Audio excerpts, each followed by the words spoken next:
দর্শক, আমি আজকে আপনারা লই আইছি হবিগঞ্জ সদর উপজেলার নিজামপুর ইউনিয়নের বাতাসর গ্রাম। এই গ্রাম মোহাম্মদ গিয়াসউদ্দিন ভাই একজন সফল কৃষক। তাই বাম্পার পেঁয়াজের চাষ করছেন। হবিগঞ্জ সাধারণত পেঁয়াজের লাগে খুব একটা প্রসিদ্ধ না, তারপরও তাই যে পেঁয়াজ চাষ করছেন এটা দেখার মতো। চলুন আমি আপনারা দেখাই। এই গ্রামের মোহাম্মদ গিয়াসউদ্দিন ভাই ফলাইছেন পেঁয়াজ। এই যে তান যে পেঁয়াজের যে ক্ষেত আছে, এই ক্ষেতও আমি আপনারা আজকে লই আইছি। দর্শক, এই হইতেছে গিয়াসউদ্দিন ভাইয়ের পেঁয়াজের ক্ষেত। আর আমার সাথে আছেন হবিগঞ্জ সদর কৃষি অফিসের উপসহকারী কৃষি কর্মকর্তা জনাব ইকবাল মাহমুদ। ইকবাল মাহমুদ তানরে নিয়া এর আগেও আমরা অনেক প্রোগ্রাম করছি। অত্যন্ত দক্ষ একজন কর্মকর্তা, কৃষিক্ষেত্রে অনেক অ্যাচিভমেন্ট আছে এই সদর উপজেলায়।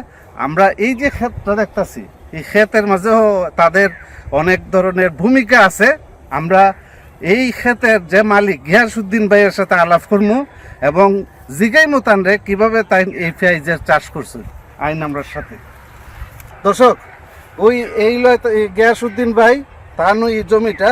আচ্ছা, আমরা আলাপ করবো। এখানে উপসহকারী কৃষি কর্মকর্তা ইকবাল মাহমুদ আসুন এবং আসুন গিয়াসউদ্দিন ভাই।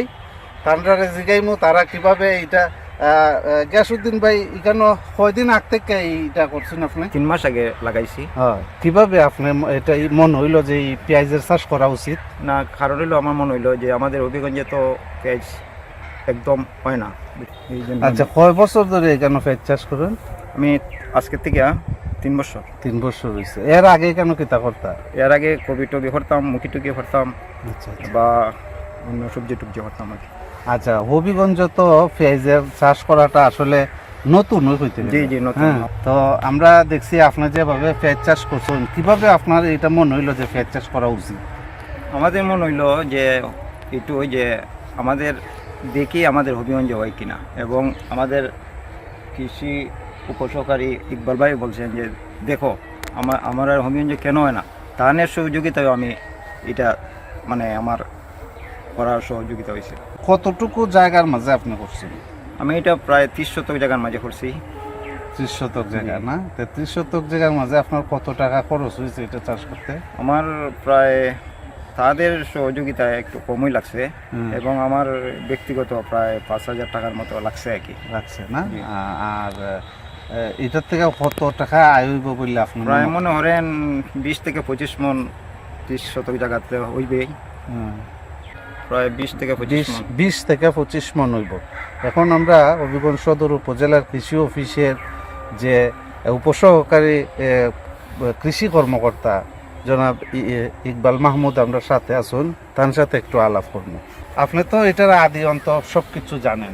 আচ্ছা, এখন বলেন তো যে এটা কিভাবে এই যে এই মানে কৃষকরে আপনারা বুঝাইলা যে এখানে পেঁয়াজ করা যাইব? ধন্যবাদ ভাই আপনাকে। একটু আমি নিজের থেকে আমার মনে হইলো যে হবিগঞ্জের যে কৃষকরা এটা পেঁয়াজটা করতে অনাগ্রহতা প্রকাশ করে, কিন্তু আমার নিজের থেকে মনে হলো যে আমি দেখি না একজন ভালো কৃষককে দিয়া আরও 4-5 জনকে শেখাইতে পারি কিনা। আমার গিয়াসউদ্দিন ভাই বলার পরে উনি বলতেছে ঠিক আছে। বিগত বছরও হয়েছে, উনি করছে, এবারও দিছি। এটা সিলেট অঞ্চলের আধুনিক প্রযুক্তির মাধ্যমে সিলেট অঞ্চলের একটা প্রকল্প। এখান থেকে আমি আমার অফিস থেকে বীজ, সার, ছত্রাকনাশক এবং কীটনাশক সহ আমরা তার সহযোগিতা করছি। উনি করছে। উনার করার পরে ওনার দেখা দেখি আরও প্রায় 5 থেকে 7 জন উদ্বুদ্ধ হইয়া পেঁয়াজটা ওনারা লাগাইছে। ওনাদেরটাও মোটামুটি ভালো হয়েছে। আমি আশা করি ওনার দেখা দেখি আরও আগামীতে আরও পেঁয়াজ চাষে আগ্রহ প্রকাশ করবো। লাভ বলতে মনে করেন এখানে উনি 5,000 টাকা খরচ করছে, আর আমরা সহযোগিতা কিছু করছি। 25 থেকে 30 মন আশা করি এখানে দ্বিগুণ লাভ হবে আমার মনে হইতেছে। এই পর্যন্ত কোনো সমস্যা হয় না। এই পেঁয়াজে যা দেখতেছেন আপনারা বাস্তবতায় আছে তাই। আচ্ছা, হবিগঞ্জ জেলার মাঝে পেঁয়াজ চাষের চিত্রটা কিরকম একটা আনুমানিক? তবে মোটামুটি আগাইতেছে। বিগত বছর আমি এখানে উনারে দিয়ে করাইছিলাম, এইবার 5 বিঘা আছে। এটা উনারে দেখেই আরও 5 জন বাড়ছে। আগামীতে আশা করি আরও বাড়বে। এখন দেশের যে মাঝে মাঝে পেঁয়াজের সংকট দেখা যায়, এতে মানে লোকাল যে চাষটা এটা কতটুকু হেল্প হইব?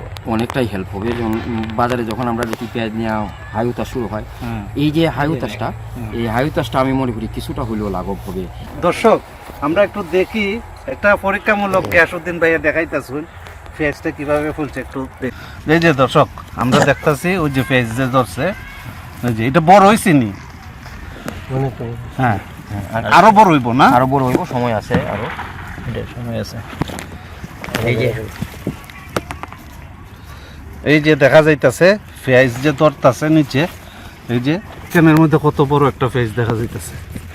হ্যাঁ, এখনো সময় আছে, বহুত সময় আছে, আরো বড় হইব।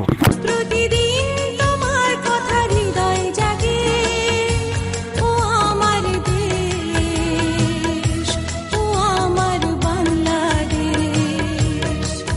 প্রতিদিন তোমায় দেখি সূর্য